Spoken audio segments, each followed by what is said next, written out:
નમસ્કાર.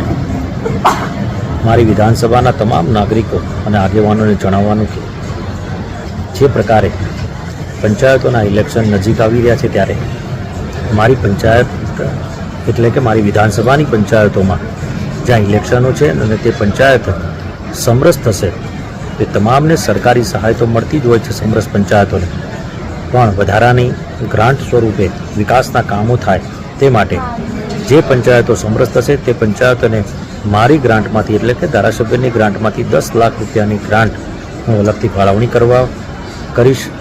અને આપ સર્વને વિનંતી કરું છું, ગામના આગેવાનો અને નાગરિકોને પંચાયતના, કે તમારી પંચાયતને સમરસ બનાવો, વિકાસથી થાય તેના માટે આપણે એક કદમ આગળ વધીએ તેવી વિનંતી કરું છું. કારણ કે હું જોતો હોઉં છું કે પંચાયતોના ઇલેક્શનો થતા હોય છે ત્યારે ગામમાં આંતરિક વિવાદો ખૂબ વધી જાય છે અને એ આંતરિક વિવાદો ખૂબ મોટા પ્રમાણમાં વિકાસમાં અડચણરૂપ બને છે.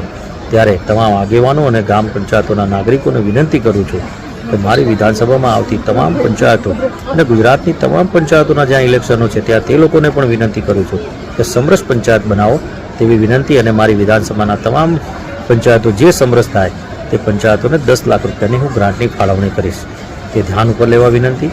ફરીથી આપ સર્વની વિનંતી કે આપણે સમરસ બનાવવા માટે પૂરતા પ્રયત્ન કરીએ અને મારી જ્યાં પણ જરૂરિયાત પડે ત્યાં હું ચોક્કસથી હાજર રહીશ. સંપર્ક કરજો. હું ગામને સમરસ બનાવવા માટે એટલે પંચાયતને સમરસ બનાવવા માટે અથાગ પ્રયત્ન કરીશ. અસ્તુ. ભારત માતા કી જય. જય જય ગરુ ગુજરાત. નમસ્કાર મિત્રો, આવા જ વિડીયો અને શોર્ટ્સ જોવા માટે આજે જ અમારી ન્યૂઝ રૂમ યુટ્યુબ ચેનલને સબસ્ક્રાઇબ કરો.